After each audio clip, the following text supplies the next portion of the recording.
And we're live. Welcome to another Thirsty Thursdays organized by GEG West Bangkok. We are going to share some tools this week that we've used during the week in class, outside of class, and we hope you found them useful. This will go live on YouTube, so make sure if there's anything that you've used, if you find it useful, if you have any tips or tricks, leave them in the comments below and join us next week or the following week for another broadcast. Right, my name is Sethi, and as you can see below, I also have a channel, so feel free to go and visit that. Next up is Ralf. Hi everyone, my name is Ralf. I'm talking out of Bangkok. I am usually working for Mathiam Wat Rong School, or my pride, and I'm teaching 7th grade there, and I'm just a bit geeky and use a lot of technological stuff as much as I can and may. And now I am finished with presenting, and you shared my screen. Thank you. I have, before I say anything, I want you to have a short look at this. I hope you don't see too much. I will mute the sound. And yeah, there are two guys sitting on the bench, but somebody's checking their phone a bit clandestinely. And suddenly they attack each other. So what is going on here? They're running away, and okay, we see it is about a game. Not seeing your screen at the moment. Oh no! Very good, very good. So now you are. So I have to start the last 20 seconds again. Okay, seeing it, yeah. So we are on a park bench and two dudes are sitting there. For us teachers, I want these two dudes to be our students. So these two students don't know each other, they are playing with their phones, what we constantly do all the time. And you see, he has, the phone was in his right hand, and on his left, in his left hand, he has another device somehow. And suddenly, the other boy gets attacked. So what is happening? Are they in a fight? No, it is a game. So what we are being introduced here is a virtual reality game called Father.io. And maybe I shall stop the video at some point where you can see the screen on the phone, and maybe you can also see that around the phone there's something be snapped on, and that is a special device. So this is a virtual reality game which interacts with real world, not only objects, but real world people as well. So maybe some of you have heard of the game Ingress, where you had to go around to places and interact with physical objects in the real world. This is the same thing here. You have to interact with the real world in real places, yeah? So you can't sit in front of your computer and play the game virtually only. No, you have to interact with real life things. Have you ever heard of this concept before? That you can interact with real life in a game? Oh, definitely, definitely. I think the whole game concept is quite new. I've seen it being used frequently with books and augmented reality and things popping out in class. But I think having a game is definitely like a next level thing. So for me, the interesting thought here is that the tech environment is changing more and more, and technical advances literally have an impact on the possibilities we can use. So in this case, the developer has created a snap-on device which is able to scan the vicinity and traject even a bullet way or something like that. And it is many times the way we learn to understand the technology is through a game. And I believe that in the future, I know that's very theoretically, and I wish I had something more practical, but I don't have the device just yet. So what I want to focus myself on is that how do we comprehend future technologies, and how do we sensibilize ourselves in order to be open-minded and see these technologies for the classroom as well. So this week it's not as much as a tip, because I don't want you actually to go out and play Father I.O. That is not what I want you to do. But as teachers, I want you to not condemn that game, not condemn that virtual glass thing. What is that? No, see opportunities to learn. Okay. So that was my son producing a feedback, and that shall be my reminder to finish my thing now. Okay. Thank you very much. Thursday rocks. We quench your thirst for knowledge. Thank you for sharing that, Ralf. Yeah, personally, I see a lot happening within education. Gamification is finally kicking off. More and more teachers are getting on board because they're seeing, a badge system is working. Just gamifying your lessons works. So it's interesting to get that discussion started. So definitely, thank you for sharing that, Ralf. And again, anyone watching this, I would love to hear what you think about this. Because it's not just about us presenting, it's also about getting some feedback and everyone joining in the discussion and just moving forward. Davis, are you ready to go next? Yep. Okay. Okay, I'd just like to introduce myself to everybody. My name is Davis, and I teach the same school as Ralf, but I teach grade 8, grade 9, grade 11, and grade 12. So today, let me just show you. Everybody can see me, right? Yeah. I have a 4-year-old and a 2.5-year-old kids, and I've been trying to find out or figure out how can technology improve their learning or improve their speech, their creative ideas. So, and on my phone, I've got this. I don't know if you can see this. I've got. Let's see. Oops. Okay.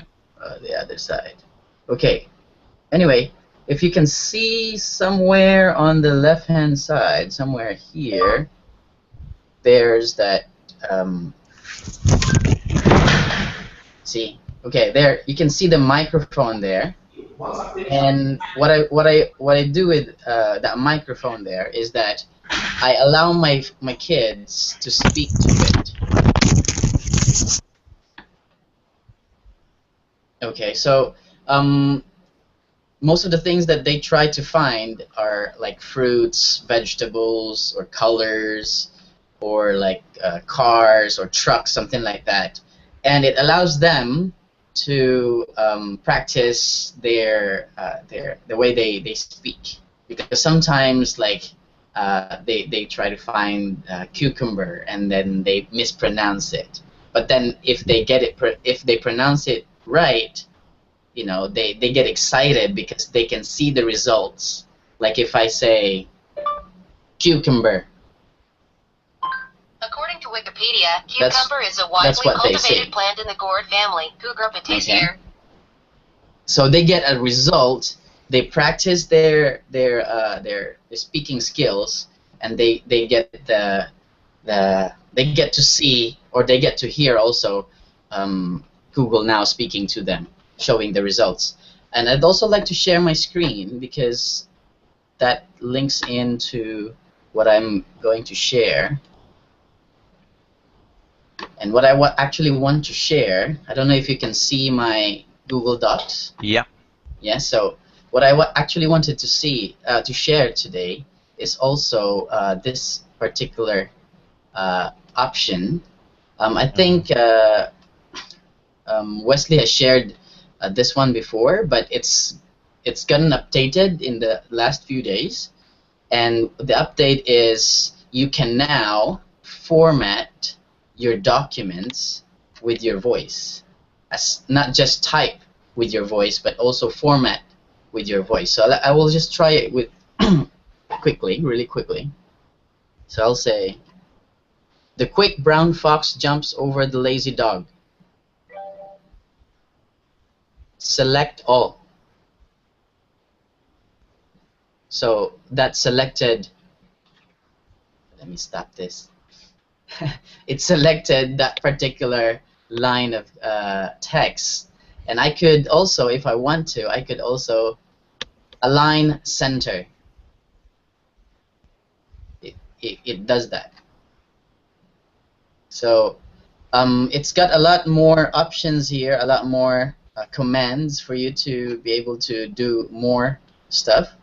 But again, in application to education, you can have some of your students, maybe if they're struggling with their speaking abilities, you can have them try to give commands to Google Documents or something like that.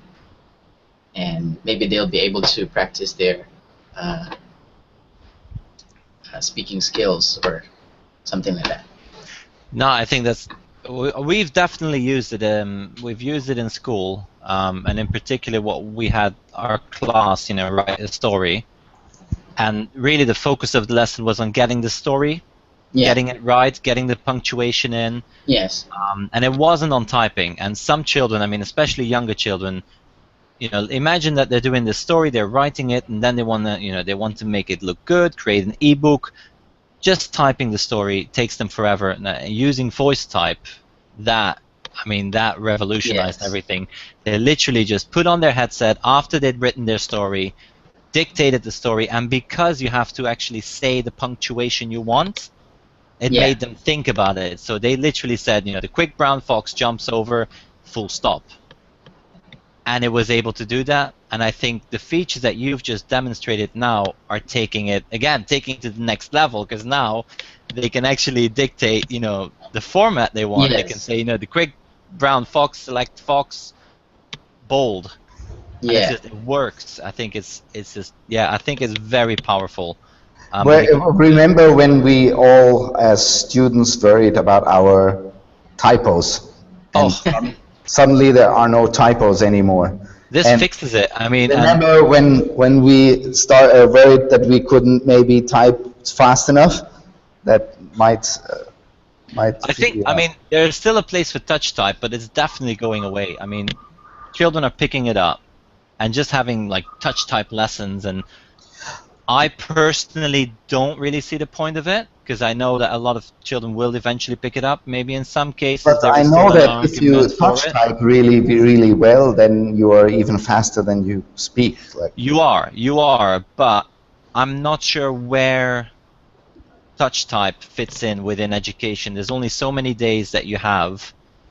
You have, on average, there's about 1, 2, 3 ICT lessons a week. Do you really want to sacrifice all that time to touch type, bring it within the school, or do you want to keep, if you have children that want to learn, we can provide them with these resources. They can practice at home. But personally, I am not convinced how useful, touch type would be within a school setting where you have those limited hours. The problem is with voice typing is that you can't have 30 people voice type all together in one room. That actually we had at one point, because we've got a fairly small IT lab, we had at one point 15 children all with headsets, and okay, the first time it was chaos. But again, it's a skill. Second time we talked about it, they lowered their volume, not like me right now, shouting, but they lowered their volume, and Google was still able to pick it up, and the more they used it, the better Google got at recognizing their voice. Well, that is there any official statement to that? Because that what you just said is empiric? I have absolutely no idea why it is, but I have noticed that the more you use voice type, and the same with Google now, the more you use it, the better it gets at picking up your voice. I think it learns to... Can you confirm that, David? It learns. Yeah. Okay. But By the way, I just because I have that thought, I read this week that Coursera, one of the biggest massive open online courses suppliers, has started to identify their test takers by type patterns.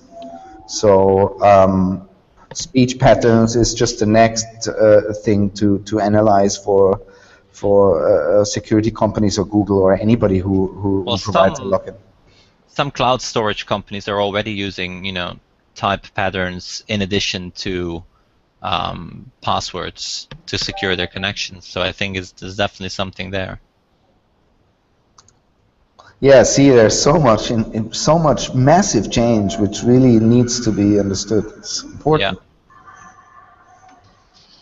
Yeah. Okay. How about Sethi? Thank you for sharing, Davis. Thank you. Right, let me just quickly share my screen. Can everyone see my screen? It is being shared, yes. Okay, so before I show you my little tip or trick, I'm just going to quickly share our GEG West Bangkok community. So if you're on G+, come and visit the GEG West Bangkok community, join, share ideas. If you're not on G+, get on G+, and then come and join our community. That's just a quick little thing. There's an upcoming event, so if you're based in Bangkok, feel free to come and join us. And there is another event coming up also in Bangkok, so if you're based locally, have a look at these events. All of this information is on the GG West Bangkok page. But on to my tip. Kidpicker. Some of you have probably used this before. If not, it is a Google script. Now, this was written by Andrew Stillman. And I have found it very powerful, very useful, and it's very simple.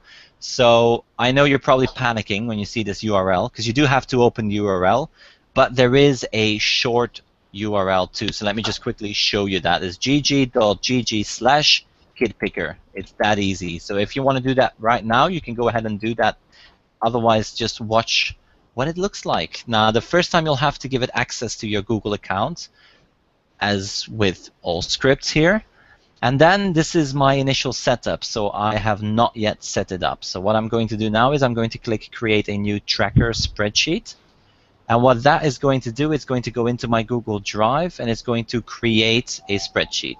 As you can see, a spreadsheet called Kidpicker Participating. It's been created. So I'm going to go into my Drive, and I'm going to go find that Kidpicker spreadsheet. And I'll open it up, Kidpicker. And if you're not using the search function in your Drive, really you should be, because Google's known for its search, so it's really the easiest way to find files if you are a bit chaotic like I am. Let's open this spreadsheet. Now what we've got here is we have first name, last name. So let's say I add some children.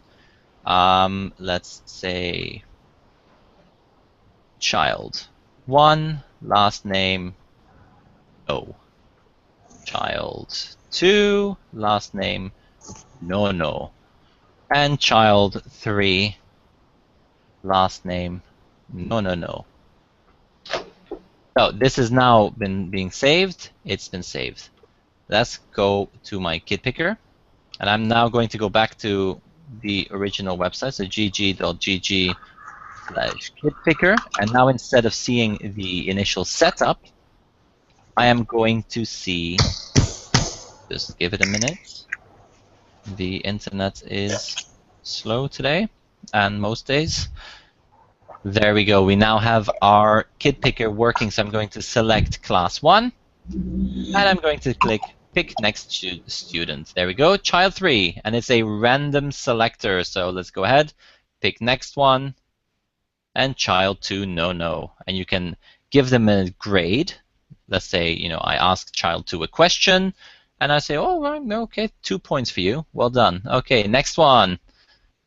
Let's pick one. Oh, yeah, child 1, answer my question. Oh, 3 points for you. Let's go to the next one, and it just carries on. Oh, child 3, yeah, he's absent. Now, when I go back into my spreadsheet, you will see there is a date at the top. Child 1 has 3 points, child 2 2 points, and child 3 was absent. So a very powerful tool. It takes very little setup. Go to the short URL, and again, both the URL shared by Ralf, father.io, this URL, everything will go in the description. So if you want to have a look at it, just look down in the description and just try it out. It's been a very, very powerful tool. And that's it. That's really great. I've tried to use it before to create a raffle or to create a random list of who goes first and who goes next. Sorry, what did you mention with Father.io? You could choose. No. I just said the Father.io URL and this Kidpicker URL. That will put both URLs in the description just to make it easier for viewers to find them. Ah, okay. Sorry. Okay. But you could, instead of putting names of children. Yeah, you could choose any, like choose a game or choose a fruit or whatever. Exactly. You can have it as a sort of a reward system. You put 3 URLs and you say, okay, random game today. You get 5 minutes at the end of a lesson. Which game are we going to play? You press Kidpicker, bam, the game comes up. Everyone's all excited, and they get 5 minutes of like a free play on that game. And again, it's just bringing gamification into the classroom. Randomize your answers. It's easy to, as a teacher, just point someone out. But if you make it, randomized, and on a big whiteboard or project it, they're so much more excited about it, and it just sometimes it's more fun to do. But again, as with everything, it's using the right tool for the right thing. So I wouldn't always use technology, and sometimes it's better not to use the technology. So, but yeah, any thoughts on that? Anyone's? I have used Kidpicker. It's great fun. It saves you a lot of organizing looking at the sheet, putting the grades in the right box. I struggle to go through the whole class when I want to give grades with Kidpicker. Yeah, I have only 40 minutes now, and so I can do 5 or 10 students with one activity. Otherwise, it just gets too boring. Yeah, no, I think it's really more of a quick review. I mean, at other times you might want to use quizzes or Kahoot, or it's just a quick little in between.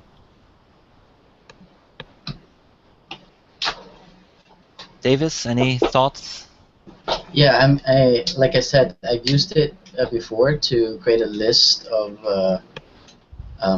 who goes first, who goes next in the presentation, and I've never really used it to grade a student 1, 2, or 3. And I always thought that 1, 2, 3 is like the first to go, or the second to go, and the third to go. But now that you've cleared it out, it's really great.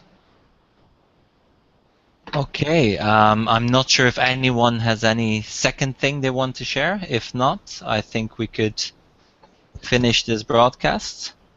Yeah, it was fun. Thanks, Sethi. Thank you, Ralf. Thank you, Davis. Thank you. And thank you to everyone who's now watching this or watching this at a later time. And again, I've said it before, but do give us some feedback. Let us know which of these tools are you going to use, why are you going to use them, which of these tools are you not going to use, and why is that? Because we would love to get the discussion started. And we will see you again for another Thirsty Thursdays coming very soon. Get on G+, and you will hear about it. See you later, everyone. Thank you. Bye-bye. Bye.